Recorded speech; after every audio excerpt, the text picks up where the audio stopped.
dipersembahkan oleh Kopi Luwak, pelopor kopi nikmat, nyaman diminum.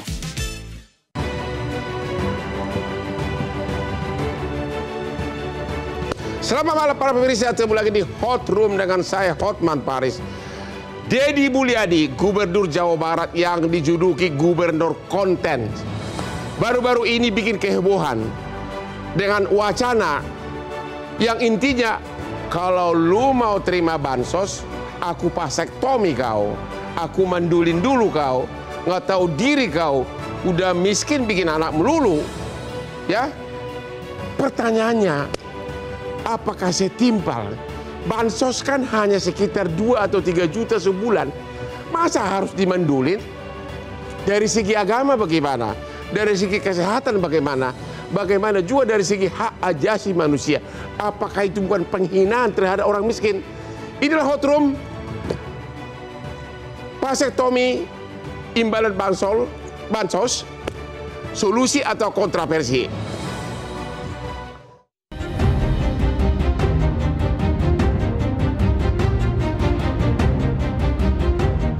Belakangan ini, langkah dan rencana kebijakan yang diambil Gubernur Jawa Barat Deddy Mulyadi sering dianggap sensasional.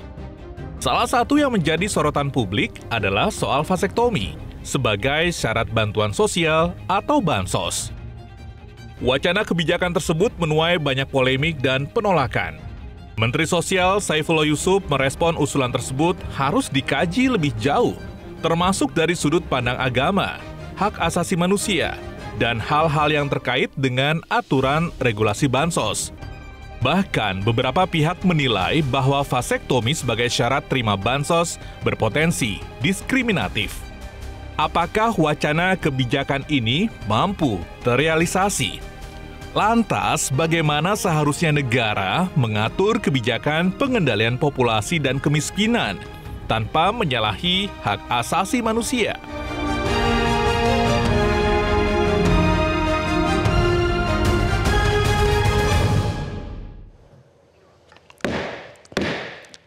Pemirsa, kalau disuruh memilih vasektomi atau tetap laki-laki sejati normal atau kopi luwak, saya akan memilih kopi luwak hitam premium daripada aku dimandulin.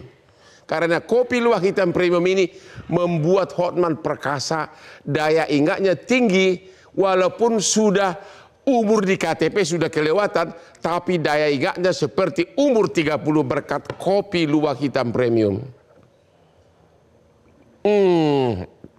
Aman di Labung. Halo Bapak Wakil Ketua DPRD Jawa Barat melalui Zoom Pak Surono. Halo Pak.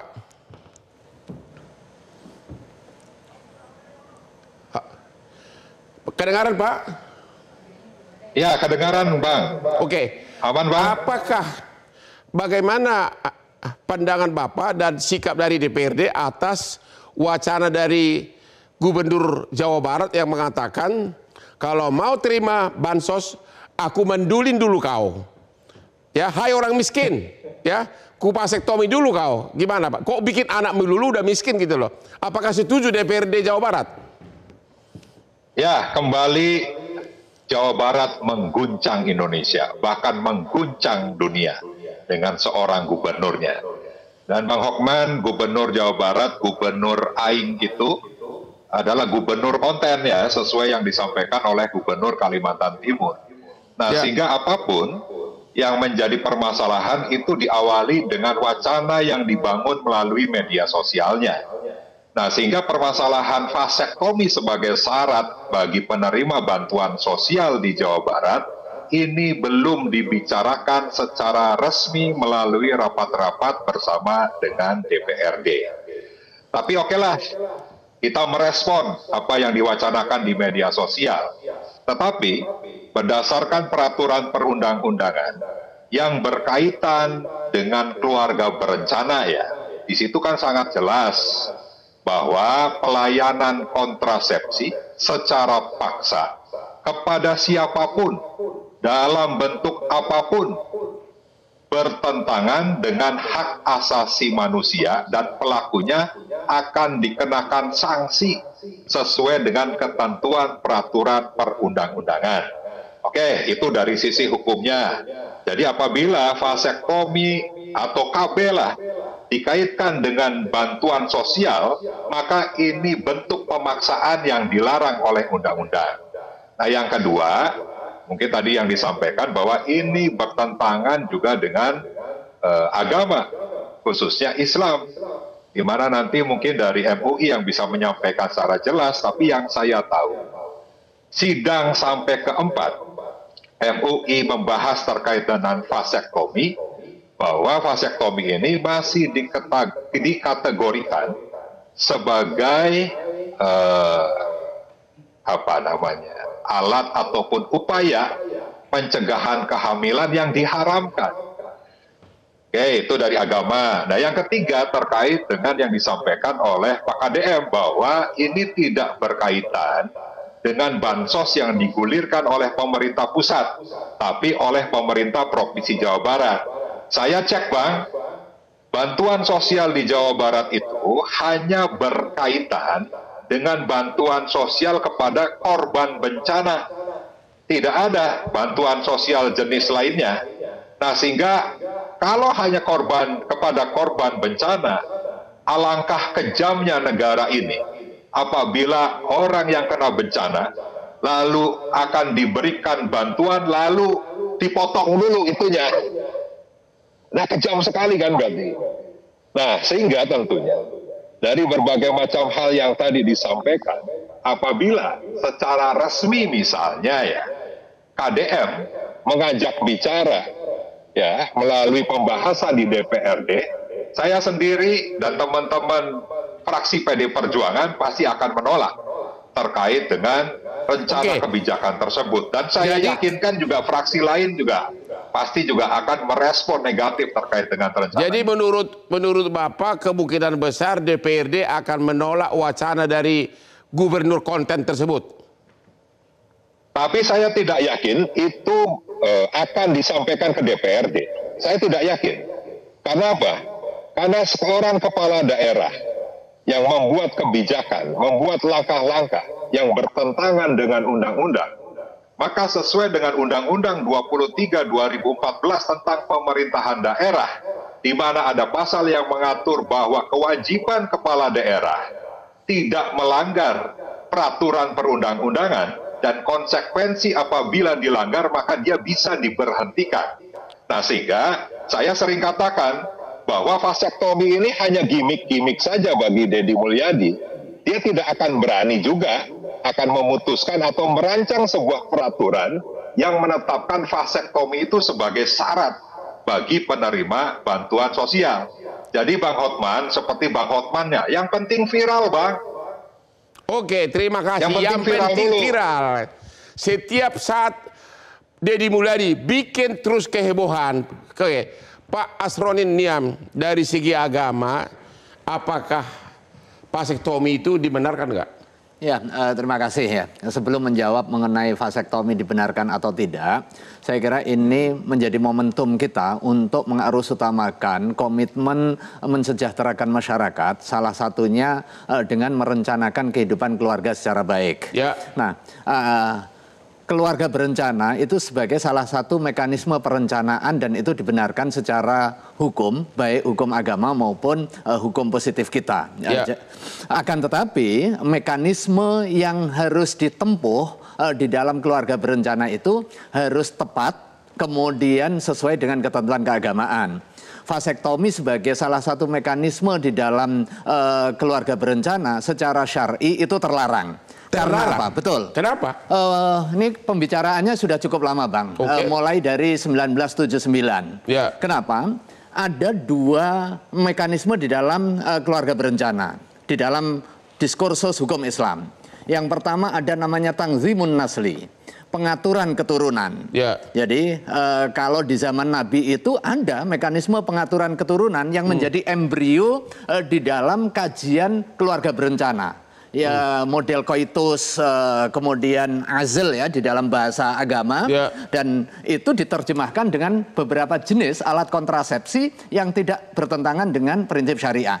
Jenis yang kedua namanya tahdidun nasli, membatasi keturunan yang muaranya adalah pemandulan serta mengubah fitrah kemanusiaan. Itu vasektomi. Vasektomi adalah salah satu jenis alat kontrasepsi yang muarannya adalah takkim, pemandulan tetap. Ya. Karena itu dihukumi haram kecuali nanti ada alasan-alasan syar'i. Misalnya kalau di perempuan ini kan seperti tubektomi ya. Ya. Ketika dia tidak ditubektomi, dia hamil akan membahayakan jiwanya. Nah, itu Kalau lain laki? soal. Kalau Nah, laki? demikian juga ketika seseorang jika tidak dilakukan vasektomi bisa membahayakan jiwa, maka berlaku hukum khusus. Tetapi hukum umumnya dia terlarang. Nah, fatwa keagamaan itu bersifat dinamis, adaptif terhadap perkembangan teknologi juga, Jadi Bang. sampai sekarang dilarang atau tidak secara agama?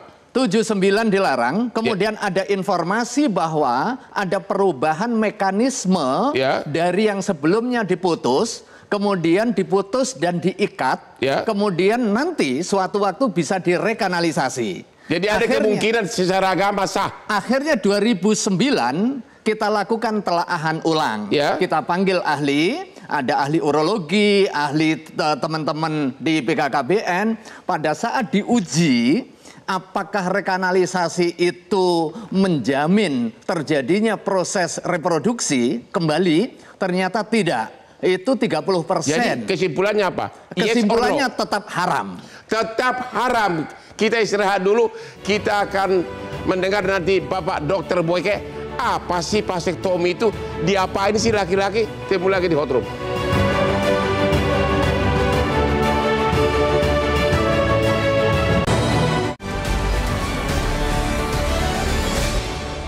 Dipersembahkan oleh Kopi Luwak, pelopor kopi nikmat. Yap. Dipersembahkan oleh Kopi Luwak, pelopor kopi nikmat. Nyaman diminum. Temu lagi di Hot Room. Pak Boyke yang adalah ahli seksiologi. Saya katakan dia ahli seks, dia nggak mau gelar itu. Pertanyaannya, vasektomi itu diapain sih, Pak? Ya. Apa kita yang ada nggak organ diambil? Coba gimana? Vasektomi itu laki-laki diapain? Jadi, Dikebiri bahasa. Salah tuh. Oh, itu salah. Jadi vasektomi itu hanya mengikat dan memotong saluran penghubung namanya vas deferens antara testis yang menghasilkan sperma sampai tidak bisa keluar. Jadi sperma tidak bisa keluar. Sperma tidak bisa keluar. Terus Tapi enaknya ingat, gimana? Sperma itu kan hanya 5% dari cairan-cairan semuanya yang dikeluarkan. Jadi nggak ada bedanya. Ya. Oke. Dan vasektomi ini sangat dikenal di India, di Cina, di mana-mana. Karena apa? Kita ingin mengatakan bahwa pria juga mesti ikut andil dong dalam keluarga berencana. Jadi vasektomi itu kepuasan laki-laki tidak ada yang berkurang. Tidak ada yang berkurang. Boleh juga nih ya. Nggak ada risiko ya? Tidak ada risiko. Oke. Ya. Dan kita juga harus menghormati perempuan. Ya. Perempuan itu sudah hamil, melahirkan, menyusui, mendidik anak. Mana peran laki-laki? Makanya di India, dimanapun mereka lebih laki-laki yang sayang sama istrinya, mereka mau melakukan Berapa vasektomi. lama untuk proses vasektomi? Vasektomi itu karena prosedurnya mudah, dia itu bisa dokter umum plus saja yang melakukannya, memotong kemudian mengikat, memotong kemudian Potong, mengikat. ikat? Ya, sudah begitu dia tunggu kurang lebih 8 minggu sampai 12 minggu karena masih ada sisa-sisa sperma supaya tidak terjadi kehamilan. Dan itu sama, keperkasaannya tetap sama. Kemudian juga jumlah cairannya hanya berkurang 5%. Kemudian juga keluarga menjadi lebih harmonis, tidak ada takut lagi bahwa istri akan terjadi kehamilan. Dan juga kepada pacar-pacar aman. Nah, aman. Tapi ingat, vasektomi tidak menjaga dari penyakit kelamin. Oh, tidak menjaga. Tidak menjaga. Nah, ini orang selalu bilang, gue udah vasektomi, nggak apa-apa, gue seks bebas, nggak akan menghamil. nggak akan menghamili tapi tetap terkena penyakit kelamin. Jadi mitos-mitos ini yang harus dibenarkan. Dan jangan sampai orang sekarang di Indonesia jadi takut untuk melakukan vasektomi. Karena vasektomi itu adalah suatu tindakan ya kalau seorang laki-laki ingin menyayangi laki-laki Indonesia dari segi persentase kurang dari 1%. Kurang dari 1%. Beda dengan kurang dari 1%. Kenapa? Takut. Karena mitos-mitos yang berkembang. Takut mati gitu si Ucok. Bukan. Nah itu. Ya padahal itu tidak benar. Testosteronnya tetap, semuanya tetap. Dan prosedurnya juga menjadi lebih mudah. Oke. Gitu loh. Apalagi kalau si istri ya, istri anaknya sudah banyak kan kasihan dia melahirkan melulu, ya sudah, saya aja lebih baik yang dilakukan vasektomi. Nah, kalau kita mau saya tidak membela KDM ya, Kang Deddy Mulyadi, tapi saya melihat cara beliau berpikir ini. Jawa Barat itu angka kelahirannya tinggi. Angka putus sekolahnya tinggi. Mungkin Kang Deddy ini mengharapkan bahwa uang bansos ini dapat dipakai untuk meningkatkan anak-anak yang sudah ada. Tapi worth it nggak? Seimbel nggak? Masa hanya gara-gara bansos 2 juta gua harus dibandulin? Tidak. Bansos kan paling 2 juta setahun. Iya, tidak sampai seperti itu. Tapi uang yang 2 juta ini kan baru, ini cara saya ingin menelusuri cara dia berpikir kan. Dengan uang 2 juta ini mudah-mudahan anak-anak yang sudah ada itu bisa mendapatkan pendidikan yang cukup. Karena apa? Pertanyaannya, untuk vasektomi berapa biayanya? Untuk vasektomi itu kalau saya ke dokter kira-kira berapa? Kalau di puskesmas itu bisa gratis. Ada di puskesmas? Ada, bisa. Ayo mari kita berduyun-duyun ke puskesmas untuk vasektomi. Aman petualangan. Halo Bapak RK di mana? Oke, pertanyaan berikutnya kepada ahli HAM melalui jumpa Anis Hidayah. Halo Pak. Oh Ibu, sorry. Ibu ya. Bagaimana Bu dari segi HAM? Apakah vasektomi itu sebagai imbalan atas bansos melanggar HAM nggak? Silakan.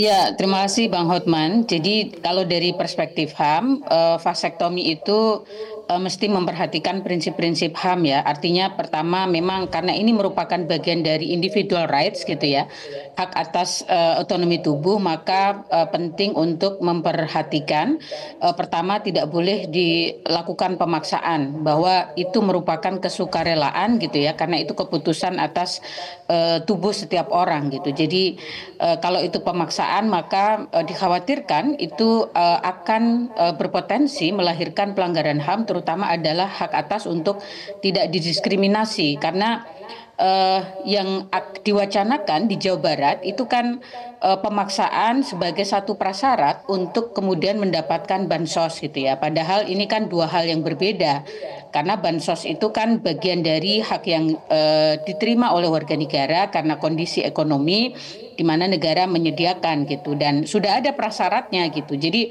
kalau kemudian itu dijadikan sebagai satu prasyarat, ya tentu itu tidak boleh dari perspektif HAM gitu.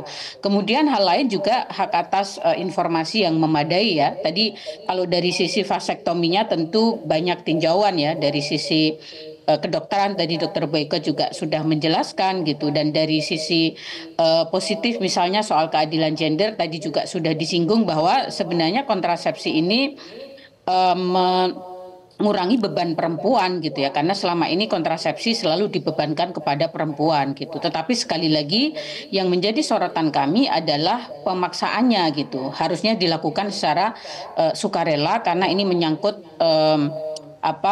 individual rights gitu, hak atas tubuh setiap orang, dan itu dilindungi, sehingga keputusan untuk melakukan vasektomi itu harusnya diambil secara sukarela dan juga memperhatikan asas-asas kesehatan gitu ya, asas-asas informasi yang memadai, tidak dipaksakan dan lain sebagainya. Tapi kan Bu, si laki tersebut ada pilihan mau bansos silahkan, tapi syaratnya ini, itu kan bukan paksaan, itu option, pilihan. Ya, pemaksaan dalam hal ini adalah tidak punya pilihan. Orang yang memang berhak untuk mendapatkan bansos karena kondisi ekonomi tidak bisa memilih, karena kalau tidak melakukan vasektomi maka dia tidak mendapat bansos. Artinya itu kan dalam kondisi tidak punya pilihan gitu. Dan dalam situasi itu masuk kategori pemaksaan gitu, sehingga memunculkan kenapa pemaksaan vasektominya hanya kepada kelompok tertentu, misalnya orang dengan ekonomi terbatas gitu ya, kelompok rentan gitu, yang ini melahirkan berpotensi melahirkan hak untuk tidak didiskriminasi gitu. Oh begitu. Jadi dari segi hak asasi manusia menurut Ibu total bertentangan. Betul, karena dari aspek pemaksaannya ya, bukan soal vasektominya, tetapi pemaksaan vasektominya itu yang secara hak asasi manusia atau dalam perspektif hak asasi manusia tidak dibenarkan. Oke, terima kasih Pak Ahmad. Anda gimana? Anda udah vasektomi belum? Waduh. Hah? Tidak vasektomi. Tidak. Kenapa? Karena begini, persoalannya ini bukan persoalan ini kaitannya sama bansos ya. Pertama, saya bukan penerima bansos ya. Jadi nggak ada. Ada yang menarik ya. Misalkan tadi dokter mengatakan vasektomi itu aman, murah, efektif, efisien begitu ya. Tapi sebenarnya yang perlu ditinjau dalam perspektif kebijakan publik bahwa vasektomi ini adalah mengubah secara permanen. Kan sudah diputus, dia tidak bisa disambung. Nggak bisa disambung lagi? Bisa disambung, namanya rekanalisasi. Bisa. Apalagi tadi keberhasilannya itu sekitar 30%. Dan mudah-mudahan, kalaupun vasektomi sekarang dengan teori-teori yang terbaru, mungkin ditemukan alat yang baru hanya berupa cincin saja, keberhasilannya mungkin bisa lebih baik lagi. Kalau sudah vasektomi, bisa nggak kembali? Bisa disambung lagi, 30% lagi. Keberhasilannya. Namanya adalah rekanalisasi. Bisa spontan, bisa dibantu lagi. Ya, Kemarin, tapi kemungkinannya hanya 30% untuk balik, artinya untuk di bawah hamil 30%. Dalam konteks apanya? Untuk bisa berreproduksi kembali. Iya. Oh, di bawah 50%, hanya 30%. Kejantanan berubah nggak? Apa? Kejantanan. Tidak, sama sekali. Dari tadi, kejantanan tidak ada perubahan apapun juga. kalau kita kan nggak bicara mengenai kejantanan, Bang. Dalam perspektif kebijakan publik adalah apakah dibenarkan negara menukar hak tubuh masyarakat tertentu dengan iming-iming satu kebijakan yang sebetulnya adalah kewajiban negara. Ya. Tentunya kan tadi yang dijelaskan sama Ibu Ani misalkan itu melanggar HAM. Dan kita dalam perspektif kebijakan publik sangat benar bahwa itu adalah sebetulnya itu adalah insentif dalam ekonomi dan bukan paksaan. Tetapi yang jadi masalah adalah ketika ini adalah insentif ini kemudian menyangkut kepada hak seseorang akan tubuhnya, apalagi masyarakat tertentu. Tentunya nanti orang kaya juga akan bilang, kalau begitu saya kaya, saya boleh punya anak banyak, terus saya dapat insentif dong. Sebagaimana orang miskin, dia punya anak dikit dapat insentif. Kan akan begitu logika berbalik dalam kebijakan publiknya. Nah itu kan logika yang salah, bahwa menggunakan instrumen keadilan sosial, bansos ini keadilan sosial, tetapi digunakan untuk solusi pengadilan anak, itu sama sekali tidak relevan. Jadi menurut Anda, Gubernur Konten Deddy Mulyadi salah total? Dan melanggar etika. Melanggar etika. Serta berpikir kebijakan yang salah. Jadi berpikir struktural yang salah. Kenapa? Dianggap bahwa kemiskinan itu adalah karena jumlah anak banyak. Padahal dalam konteksnya Jawa Barat ya, bahwa belum tentu anaknya sedikit, kemiskinan tidak jadi banyak. Karena ada persoalan struktural di situ. Bagaimana akses pendidikan di sana. Bagaimana lapangan pekerjaan di sana. Jadi yang artinya banyak anak tidak otomatis miskin. Itu dia yang harus diluruskan. Oke, kita istirahat dulu. Ketemu lagi di Hot Room.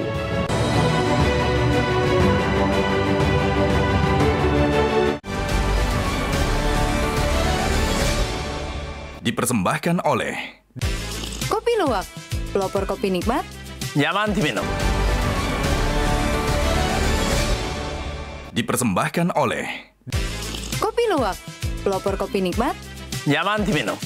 Ketemu lagi di Hot Room. Tadi sebelum datang ke Metro TV, saya mencari dulu kopi luwak. Karena saya itu kalau sudah makin kopi luwak, saraf kita itu dirangsang untuk konsentrasi bekerja. Sehingga sampai malam ini, sampai tengah malam, saya masih siap bekerja hanya gara-gara kopi luwak. Itulah yang membuat saya kerja keras. Akhirnya saya punya Lamborghini. Kopi luwak hitam premium. Majelis Ulama Indonesia sudah mengatakan tadi itu haram. Tapi kalau Pak Dokter bilang habis vasektomi bisa vasektominya dibatalkan, disambung lagi menjadi tidak haram. Ya, informasi itu juga sudah kita dengar. Ya. Dan ketika ada perubahan teknologi, ini memungkinkan untuk telaah ulang atas fatwa. Ya. Tadi sudah saya sampaikan, 79 dinyatakan haram karena memang ini muaranya adalah pemandulan tetap. Kemudian 2009 ada informasi dari BKKBN hadir memberikan penjelasan mengenai perkembangan teknologi ini, tetapi di dalam uji pada saat sidang fatwa ditegaskan sekalipun bisa direkanalisasi, tetapi probabilitasnya masih sangat rendah. Ya, karena tetap karena rendahnya probabilitas ini nggak mampu mengubah hukum, ditambah lagi kondisi faktual di BKKBN sendiri masih menempatkan vasektomi itu di dalam apa yang disebut sebagai kontrasepsi pemandulan tetap. Artinya desainnya memang desain untuk kepentingan pemandulan tetap, tidak untuk kepentingan penyambungan kembali jika diinginkan. Ditambah lagi kondisi faktualnya, pada saat orang disosialisasi untuk vasektomi dibiayai, tetapi pada saat rekanalisasi tidak dibiayai dan biayanya cukup mahal. Sehingga kalau toh seandainya dalam kondisi tertentu orang telah vasektomi, kemudian dia menginginkan kembali untuk melakukan proses reproduksi, ini kemungkinannya kecil. Tadi itu 30%. Ditambah lagi biayanya relatif mahal. Relatif mahal. Karena itu fatwa 2009 itu menyatakan tetap haram. 2012 datang lagi nih, 2012 jadi 3 tahun berikutnya ada penjelasan katanya ada teknologi kembali yang lebih canggih nih. Baru kemudian diuji dan dibahas tempatnya ini nggak jauh-jauh dari tempatnya Kang Deddy nih. Tempatnya di pesantren Cipasung, Tasikmalaya. Berkumpullah di situ ulama fatwa tidak hanya dari Komisi Fatwa MUI, tapi lembaga fatwa ormas-ormas Islam se-Indonesia melakukan telaahan kembali, hukumnya tetap dinyatakan itu haram. Walaupun disambung lagi, tetapi begitu didalami, penyambungan kembali probabilitasnya masih tetap tadi itu posisi 30%. Ya. Kalau nanti seandainya seperti tadi kemungkinan yang disampaikan oleh Dr. Boyke, ini dokter anak saya ini. Ya. Jadi kalau toh nanti misalnya vasektominya hanya dengan cara mengikat saja, tinggal berikutnya kalau butuh dilepas, ya bisa jadi ini kemudian bisa mengubah hukum. Tetapi pengharaman vasektomi tidak sama dengan pengharaman keluarga berencana. Ini yang perlu dipahami. Jangan sampai kemudian isu ini merusak apa yang sudah didesain secara nasional, yang dipimpin oleh Presiden Prabowo, yang concern untuk mensejahterakan masyarakat, yang concern untuk kepentingan mengurangi kemiskinan, dirusak hanya persoalan komunikasi yang tidak baik ini. Akhirnya nanti bisa backfire. Orang nggak mau KB gitu, hanya gara-gara isu ini. Sampai saat ini secara hukum Islam haram.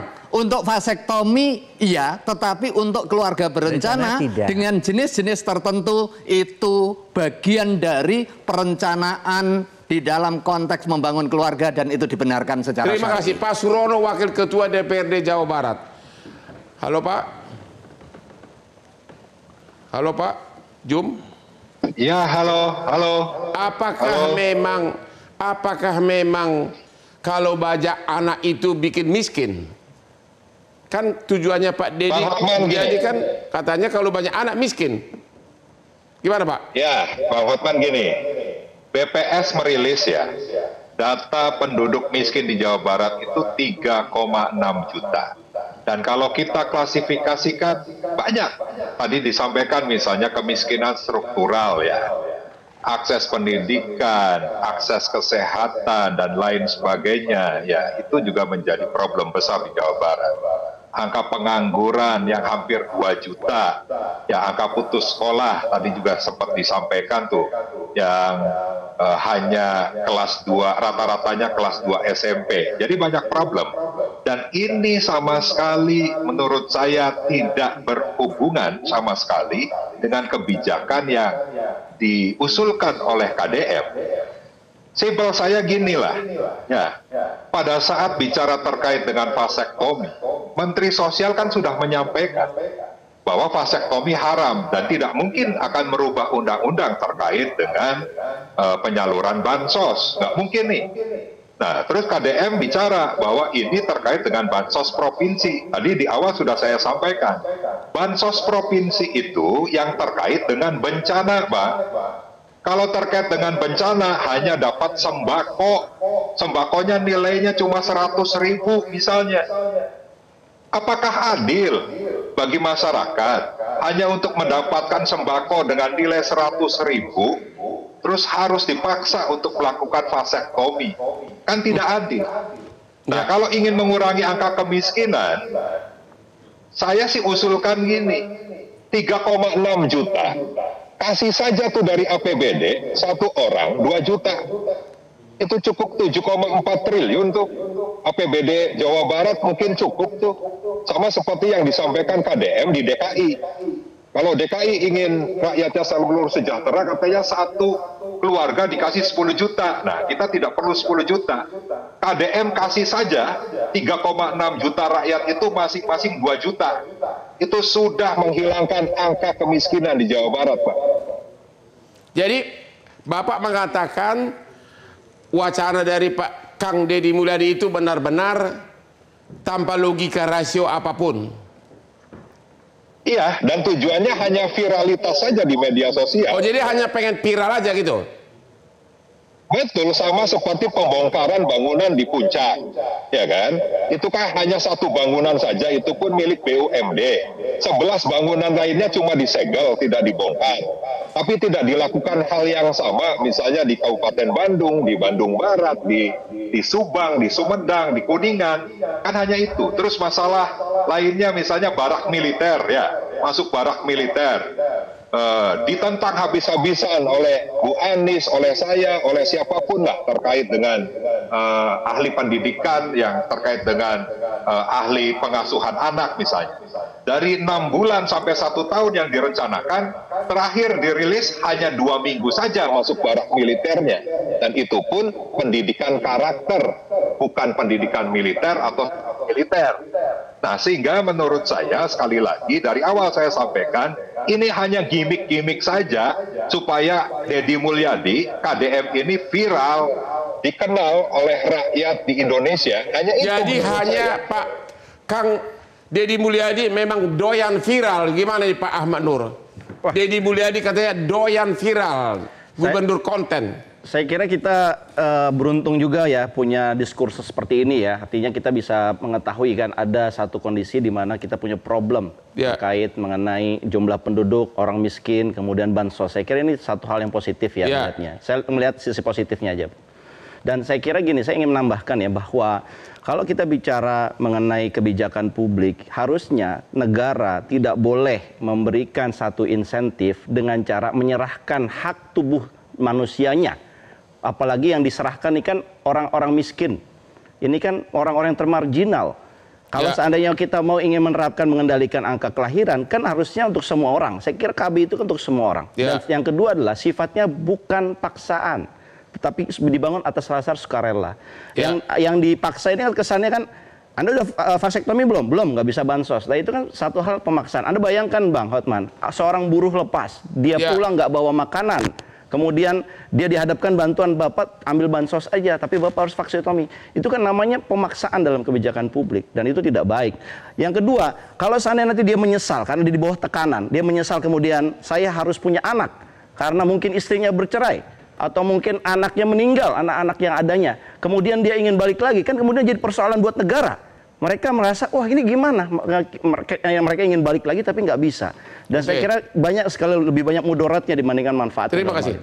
Pak Boyke, jadi dari segi medis kedokteran, untuk KB itu mendingan mana? Apakah vasektomi atau KB dari pihak istri pakai spiral atau apa? Sebenarnya dua-duanya ya, kontab. Ya. Misalnya tubektomi itu juga kontab. Ya, kontrasepsi mantap sama dengan vasektomi. Cuman yang di sini ini adalah ajas keadilan tadi yang sempat disampaikan bahwa jangan semua KB itu dibebankan kepada wanita. Ya, kalau memang prianya udah saya udah cukup kok punya anak daripada kamu terus-terusan yang harus dilakukan. Udah melahirkan, menyusui, kemudian harus juga ikut KB tubektomi. Ya mendingan yang laki. Kan bagi suami dan istri. Bagaimana dengan laki-laki petualang seperti kasus Lisa LM? Apakah sangat aman bagi seperti aku ini, ya? Sehingga tidak terkena dijerat oleh para perempuan karena pasti nggak bisa hamil gitu loh. Bagaimana untuk para pria petualang? Cocok nggak ini vasektomi? Pria petualang cocok saja ya? Karena dia kan tidak bisa menghamili karena kan tidak ada sperma. Ya tetapi mesti ingat bahwa berpetualang dengan wanita itu vasektomi tidak menjamin terjadinya sexual transmitted diseases atau penyakit kelamin. Jadi Anda mau berpetualang silahkan saja, tapi tetap harus menggunakan pengaman. Jadi ada juga Bang Hotman, seorang ibu nih saya kenal tetangga saya, seorang ibu melarang suaminya malah vasektomi. Padahal bukan rasa cinta. Karena apa? Karena mungkin tidak tahu juga. Karena apa? Karena sang ibu ini khawatir suaminya akan menjadi suami yang liar. Saya kira ini kan forum publik ya, permisivitas terhadap petualangan seksualitas saya kira juga nggak dibenarkan juga. Karena di situ ada aspek legalitas, baik aspek keagamaan maupun aspek aturan. Sehingga saya kira penting juga diedukasi kepada publik, bukan persoalan aman dari sisi reproduksi, tetapi apakah legal atau tidak. Karena norma kita tidak hanya pada norma positif semata. Ada norma keagamaan yang itu menjadi salah satu value di dalam kehidupan masyarakat kita. Terima Saya kira kasih. ini penting. Norma hukum positif dan norma agama. Betul. Ketemu lagi di Hot Room.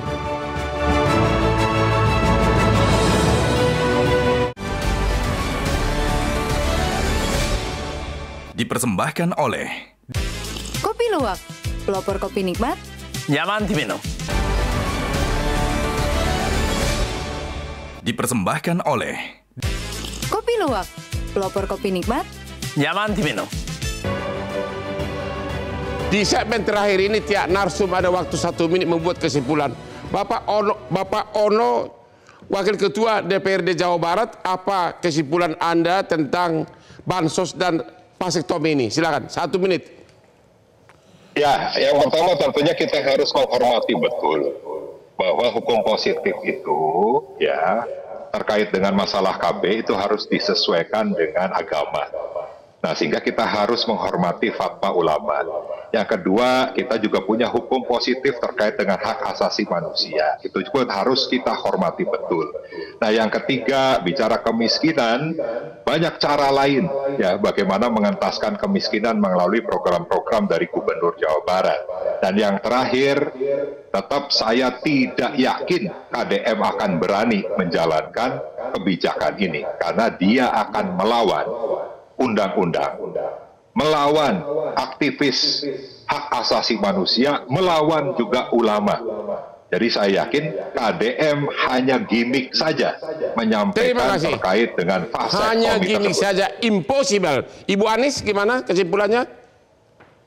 Ya, bahwa kebijakan yang dibuat untuk kepentingan publik itu harus dilandasi dengan kajian yang komprehensif ya, sehingga untuk meminimalisasi dampak-dampak yang akan ditimbulkan termasuk potensi pelanggaran HAM gitu. Nah, dalam konteks vasektomi sebagai satu pemaksaan itu di dalam Undang-Undang Nomor 12 Tahun 2022 tentang tindak pidana kekerasan seksual itu juga dikategorisasi sebagai salah satu bentuk kekerasan seksual dan ada ancaman pidananya ya dalam Jadi pasal menurut 8, Ibu kalau dipaksakan berarti Gubernur Jawa Barat melaksanakan tindakan kekerasan seksual begitu?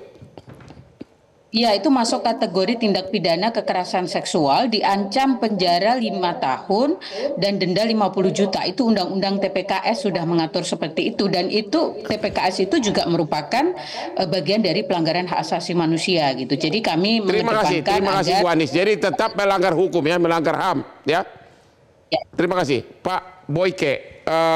Jadi menurut Pak Dokter yang bagus itu KB itu kayak gimana sih? Ya. Cewek atau cowok? Dua-duanya harus setara. Ya. Artinya kontak pada cowok, mantap itu adalah vasektomi, yang reversible adalah penggunaan kondom. pil untuk pria belum ditemukan. Ya. Kalau untuk wanita, tubektomi itu kontrasepsi mantap. Ya. Kemudian ada spiral atau IUD, Ya. yaitu yang reversible, atau pil atau susuk, ya, atau suntik. Ya. Tapi dengan adanya diskusi ini, paling tidak masyarakat tahu bahwa ada vasektomi yang bisa dipakai untuk pria dan bisa artinya berkeadilan buat wanita. Tanpa ada akibat apapun. Tanpa akibat Tanpa apapun. mengurangi kenikmatan. Tanpa mengurangi kenikmatan, dan keberhasilannya 99%, tanpa mengganggu keperkasaan. Dan tidak mahal. Dan tidak mahal. Terima kasih. Pak Ahmad Nur, gimana kesimpulan Anda? Vasektomi untuk bansos adalah bukan solusi. Vasektomi bukan solusi untuk bansos. Bahkan itu merupakan pelanggaran etika. Pelanggaran dalam etika. Kebijakan pemerintah yang bagus. Ya. Untuk mesejahterakan rakyat, harusnya kita bicara mengentaskan kemiskinan struktural. Ya. Bukan mengurangi jumlah anaknya.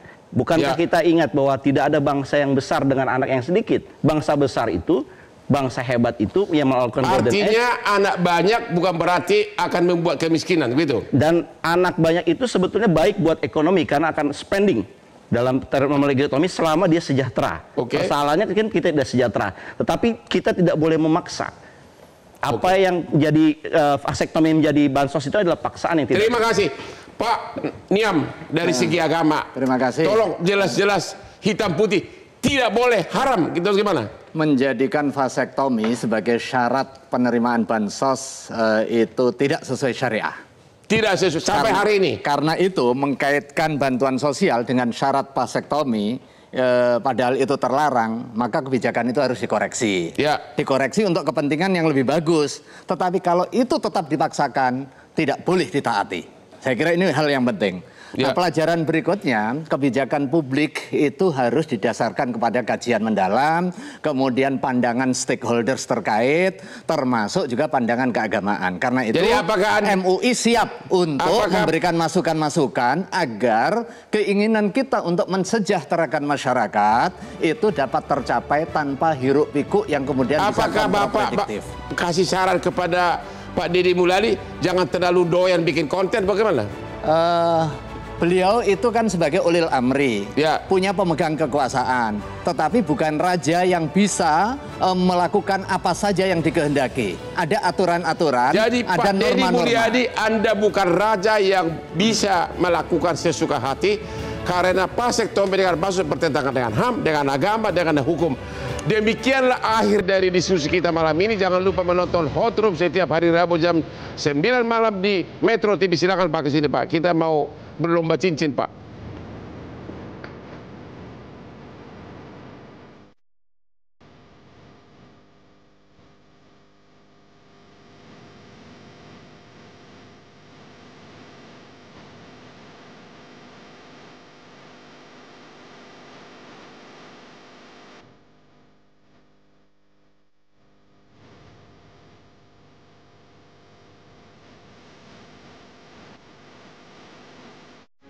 Metro TV.